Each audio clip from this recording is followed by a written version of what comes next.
तो ये इंडस्ट्री चढ़ते हुए सूरज को सलाम करती है। अब यही इंडस्ट्री जो इसके मुताबिक कल चढ़ते हुए सूरज थे, जो इस इंडस्ट्री के बॉस थे, आज उन्हीं बॉसेस को ये इंडस्ट्री रास्ता दिखा रही है बाहर जाने का। कैसे? I will tell. सो आज का शो इंडस्ट्री के बदलते सूरत पर है कि आप इंडस्ट्री को देखिए, ये इंडस्ट्री कितनी मतलबी है, ये इंडस्ट्री कितनी मीन है, और ये इंडस्ट्री क्या करती है जब वक्त आता है। इस वक्त बात आपकी नहीं है, आप तो वो कर रहे हैं जो आपको सही लग रहा है। आपका एक उसूल है, you have a principle at least, and you are moving on one line. There is a campaign, there is a demand for justice for Sushant, there is a boycott call you are giving, and you are moving in one line. But these people do not have any principle, they do not have any ideology, they do not have any ethics, they just want to do with whatever way they can get the money. So whatever gives them money, they will toe that line. अब वो पैसे नया hero दे तो नया शहंशाह, अगर पुराना दे तो पुराना शहंशाह, और अगर पुराना न दे फिर हीरो से जीरो कैसे बनाना है इस इंडस्ट्री को आता है। तो आज का शो इस बार। Now let's talk about mister Aamir Khan. मैंने आपको बोला था शुरू में ही शो के कि ये इंडस्ट्री चढ़ते हुए सूरज को प्रणाम करती है और डूबते हुए सूरज को रिजेक्ट कर देती है। अब ये जो सेगमेंट होने वाला है ये बहुत ज्यादा इंटरेस्टिंग और इंपॉर्टेंट होने वाला है। क्यों?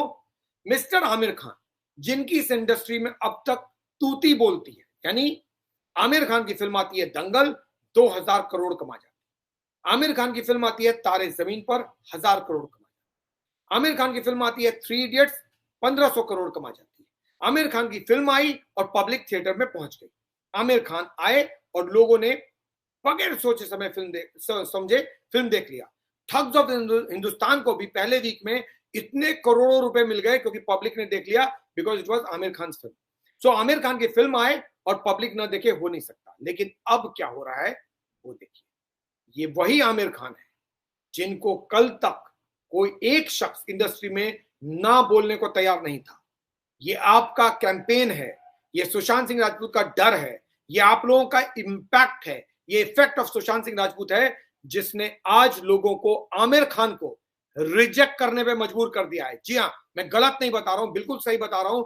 आमिर खान की 2 फिल्में हैं जो बंद कर दी गई हैं। आमिर खान एक खुद अपनी फिल्म बनाना चाह रहे थे जो बनाने की हिम्मत नहीं रख रहे हैं, और वो खुद बोल रहे हैं मैं इस फिल्म को बनाने की हिम्मत नहीं कर सकता, मैं आज बनाने से डर रहा हूं। और दूसरे टी सीरीज, वो कंपनी जो बहुत सारी फिल्में बनाती है, उसने आमिर खान को ना कर दिया है कि हम आपके साथ फिल्म नहीं बनाएंगे। अब क्या है डिटेल्स, लिसन टू दिस। आपको मैंने बताया था जब ये लाल सिंह चड्ढा रिलीज हुई थी, I had told you this, अगर लाल सिंह चड्ढा फ्लॉप हो गई बाय एनी चांस तो आमिर खान का करियर इस इंडस्ट्री में खत्म हो जाएगा। आमिर खान क्या दोबारा फिल्म बनाएंगे, इसको भी सोचना पड़ेगा। निकालिए पुराना वीडियो, देखिए मैंने ये बात बोली या नहीं बोली। करीना कपूर खान, उनको इसके बाद फिल्म मिलेगी या नहीं मिलेगी, इस पर भी सवाल या निशान लग जाएगा। ये फिल्म मैंने तब बोला था जब ये फिल्म रिलीज नहीं हुई थी, बहुत कुछ स्टेक पे था। अगर ये फिल्म हिट हो जाती तो आमिर खान और करीना कपूर खान दोनों का करियर भी बच जाता और शायद ये लोग फिल्मों में आते भी और बनाते भी। आज इस फिल्म के मतलब कंप्लीटली डिमोलिशन के बाद, फ्लॉप होने के बाद, जो मैंने कहा था लगभग वही प्रूव हो रहा है। The domination of Khans in the industry is coming to an end. It is just the beginning of the end of the domination that the Khans had.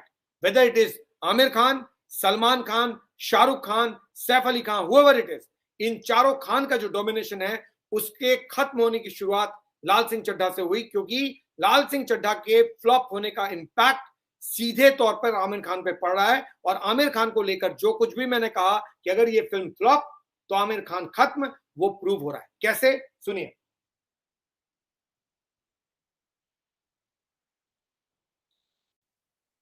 Aamir Khan एक फिल्म बनाना चाहते थे जो महाभारत पे बेस्ड था। हम लोग अभी धर्म की लड़ाई को लेकर बात कर रहे थे, महाभारत की बात कर रहे थे। महाभारत एक ऐसा सब्जेक्ट है जिस पर आमिर खान फिल्म बनाना चाहते थे, और वो भी 1000 करोड़ की। 1000 crore he wanted to invest on a movie that he was planning to make on Mahabharata the epic. क्यों? क्योंकि बाहुबली के हिट होने के बाद ये आइडिया बहुत लोगों के दिमाग में आया कि ऐसी फिल्म बनाइए जो लार्जर देन लाइफ हो, ताकि जो फिल्म जो तेलुगु इंडस्ट्री कमा रही है वही पैसे ये इंडस्ट्री कमा सके, यानी हिंदी फिल्म इंडस्ट्री कमा सके। तो आइडिया क्या आया?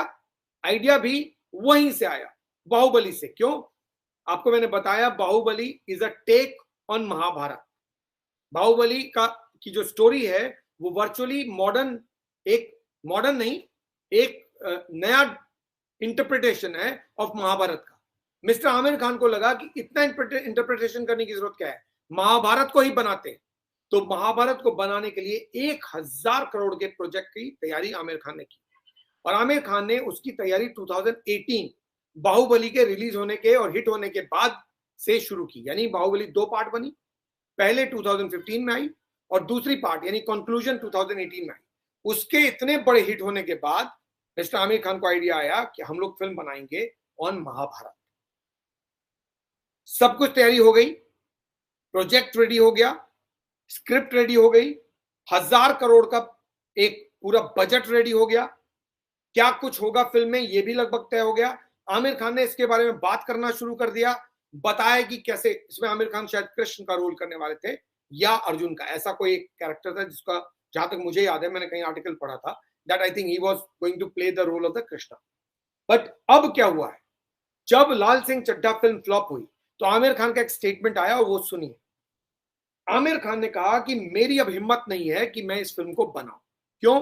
क्योंकि ये एक ऐसा सब्जेक्ट है जिसके रिसर्च में 20 साल लग जाएंगे मुझे, 5 साल तो केवल तैयारी में लग जाएंगे और 20 साल बाद मैं इस फिल्म को बना पाऊंगा। अरे 20 साल सब बहाना है। एसएस राजामौली ने 2 साल में बना दिया, आप बनाना चाहेंगे तो क्यों नहीं 2 साल में बना देंगे। बीआर चोपड़ा ने महाभारत बनाई थी ना, 3 साल में, 2 साल में तो बनाई थी, तो आप भी बना सकते हैं। अब आप तरीका ढूंढ रहे हैं बच के निकलने का। क्यों? क्योंकि आपकी फिल्म जिस तरह से बर्बाद हुई है, आपके 2 फिल्म बर्बाद होने के बाद, यानी ठग्स ऑफ हिंदुस्तान और आपकी लाल सिंह चड्ढा फ्लॉप होने के बाद पैसे कहां हैं? Where is the money to invest 1000 crore? और अगर 1000 करोड़ डूब गए तो फिर क्या होगा? कहीं आपका वो देवानंद वाला हाल ना हो कि देवानंद ने कहा कि मैं 60 रुपए लेकर आया था और जब तक 60 रुपए मेरे पॉकेट में है तो मैं फिल्म बनाता रहूंगा, क्योंकि वो उनका जुनून था। अब ऐसा ना हो कि आप भी 60 रुपए लेकर आए और आपका जुनून तो है नहीं, लेकिन आपके पॉकेट में 60 रुपए बच जाए, आप न टर्की जा पाए और ना आप भारत में रहने की हालत में। इसीलिए मिस्टर आमिर खान को लगा बेटर है कि पहले ही प्रोजेक्ट को बंद कर दो और उसको डब्बे में डाल दो। तो आमिर खान ने क्या बोला सुनिए। ये उन्होंने 2 अलग अलग इंटरव्यू में 2 स्टेटमेंट दिए हैं, मैं दोनों सुना रहा हूं। ये महाभारत को लेकर है, 1000 करोड़ का project Mahabharata the epic. When you are making a film on Mahabharat, you are not just making a film, you are performing a yajna. It is not just a film, it is much more. And that is why I am not ready for it yet. I am scared.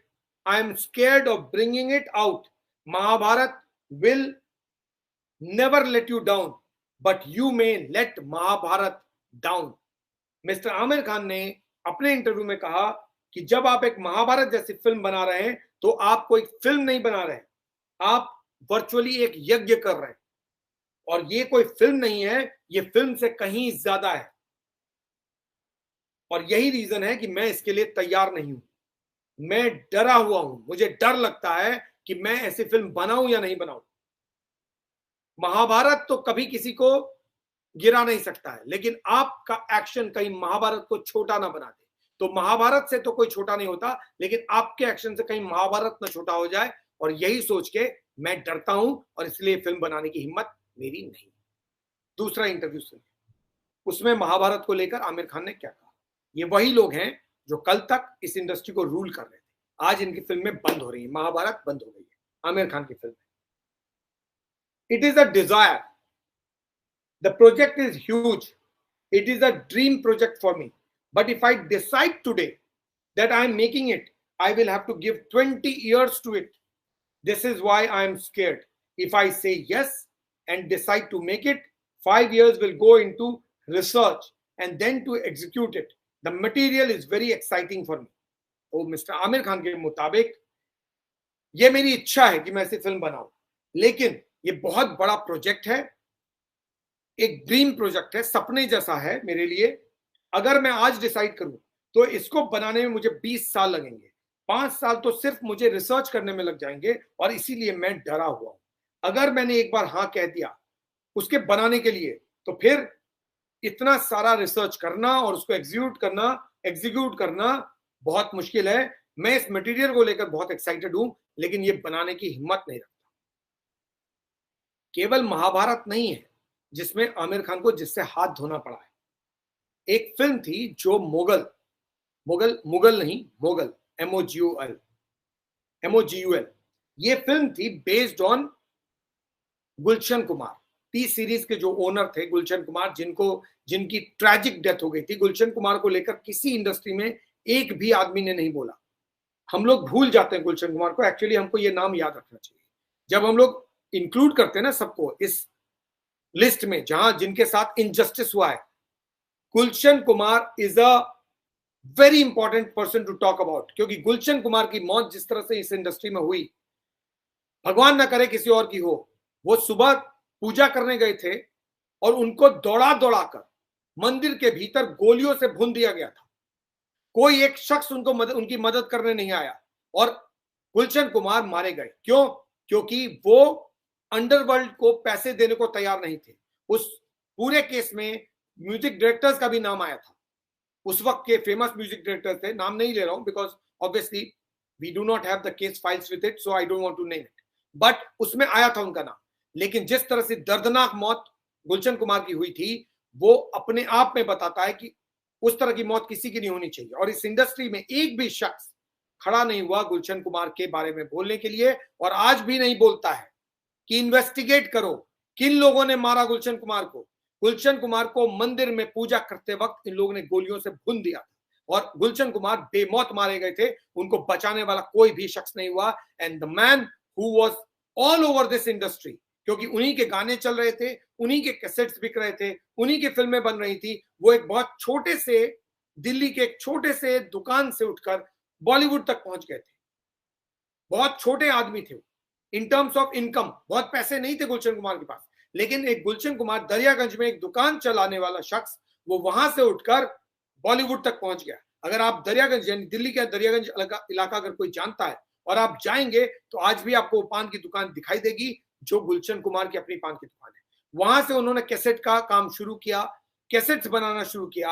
आज T series बहुत बड़ी company है, नोएडा में बहुत बड़ा factory है, नोएडा में उनके ऑफिसेज हैं। टी सीरीज फिल्में बनाती है, टी सीरीज नए टैलेंट को प्रमोट करती है, लेकिन ये सब कुछ गुलशन कुमार ने करना शुरू किया था।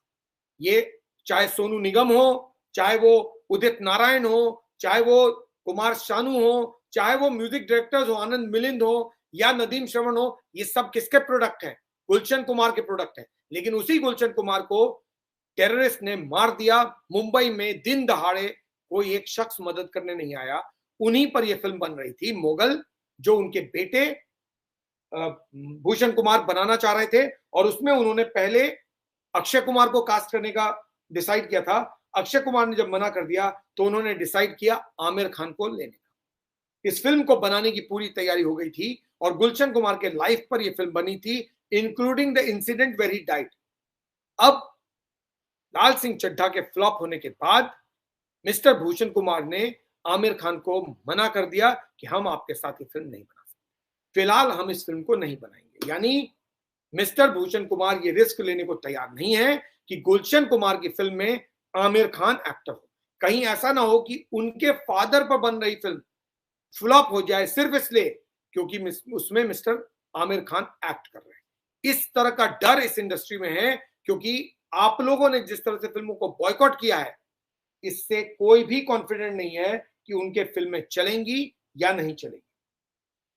जो इस फिल्म को बना रहे थे डायरेक्टर मिस्टर सुभाष कपूर, वो इस फिल्म को डायरेक्ट करने वाले थे, जिन्होंने फॉर्मली मिस्टर आमिर खान को बताया कि मैं अभी मोगल नहीं बनाऊंगा, लाल सिंह चड्ढा के फ्लॉप होने के बाद मेरी हिम्मत नहीं है, मैंने तौबा कर लिया, मैं मोगल नहीं बनाऊंगा, मैं LLB 3 बनाऊंगा। LLB 3, LLB 2 में अक्षय कुमार थे, LLB 1 में अरशद वारसी थे, LLB 3 में अभी तक डिसाइडेड नहीं है कि कौन एक्ट करेगा। क्योंकि 2 एक्टर्स का नाम इसमें आया था और दोनों ने अभी तक मना कर दिया है। इस इंडस्ट्री के आगे की फ्यूचर क्या है ये कोई नहीं जानता है। क्या होगा इस इंडस्ट्री का किसी को कुछ पता नहीं है।